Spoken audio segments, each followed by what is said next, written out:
Niya, kayong dalawa, lahat ng nakikita ninyo na bunga ng halamanan sa inyong paligid at lahat ng mga hayop na nakikita nyo na gumagala riyan, pwede ninyo kainin para sa inyo lahat yan. Ngunit yung natatangi na puno na nandiyon sa gitna, ay huwag ninyong gagalawin. Matatagpo ang kabawalan ng ating Panginoon Diyos. Kaya lang po, meron pong isang ahas na biglang nakialam. Sabi niya doon sa babae, sinabi ba ikaw ng Panginoon Diyos na pagka kumain kayo dyan sa bunga nung nasa gitna na yun, ay kayo mamamatay? Oo, sabi ng babae. Ay, hindi totoo yun. Ang totoo niyan, pagka kumain kayo dyan, mas lalo kayong tatalino. Ito naman si babae, Mr. President. Nakinig. At nung makinig siya, pinuntahan pa niya yung asawa niya. Yun po yung kauna-unahang under desire po, Mr. President. Napakain din po yung asawa. Ano po ang ibig ko sabihin? Bakit ko po nilalahad ng pangyayaring ito? Meron na pong kapasyahan eh. Ang dami pong gustong sumausaw, ang dami pong gustong magsabi ng kaiba yung pananaw at paniniwala doon sa kapasyahan na iginagalang nating lahat. Ang ibig ko po sanang sabihin, magpakaingat-ingat naman tayo kung sino-sino na lang ang nagpapayo sa atin. Kung mapapansin po ninyo ang karamihan ng nagpapayo na yan, may pagkakatulad po silang lahat eh. Una, lahat po sila hindi nila binasa ng kumpleto yung rules of procedures ng impeachment proceedings sa House of Representatives. Sapagkat kung binasa po nila yon, malamang hindi po ganun ang kanilang ibinubulong.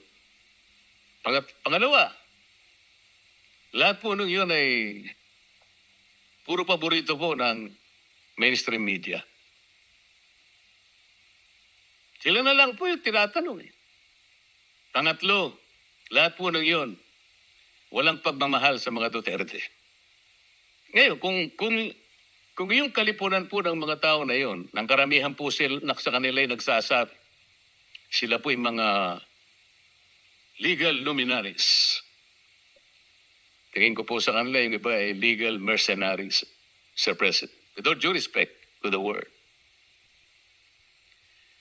Kaya po kung minsan, imbes na po malinawan ang marami po nating kababayan, nagkakaroon po ng pag-aalinlangan. Yung iba po ay naililigaw, nalilinlang sapagkat iba't iba. Kaiba yung mga paniniwala, pinipilit at gustong ipilit na yung pa yung mananaig kaysa dusang kapasyahan na po na ibinaba ng Korte Suprema. Kung sa bagay nga po, sa una ko pong paghalimbawa, Panginoon Diyos na nga po yun eh. Kinontra pa ng ahas. Yun ang Pangulo, sa mga abogado po, palaging may biruan eh. Kasi po sa lahat ng pagdidiskusyon ng ating korte, lalong-lalo na po ang katas-tasang hukuman, hindi naman po lahat ay agreeable. Merong partidong aggrieved siya, merong partidong masaya siya. Ngunit, sa katapos-tapusan wala po tayong magagawa kundi tanggapin ang kapasyahan. Minsan po sinasabi nga natin kahit pabiro, alam mo ninyo basta desisyon ng Korte Suprema ay nagiging bahagi ng ating mga batas. Maliman o tama. Yun po ay nasa Article 8 Civil Code na binanggit na po kanina ni Senator Pato. Na sinasabi po, judicial decisions applying or interpreting the laws on the Constitution shall form part of the legal system of the Philippines.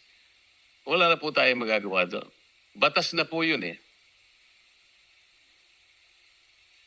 Sa akin pong naunang talumpati kanina, Ginoong Pangulo, hindi ko na po ulitin.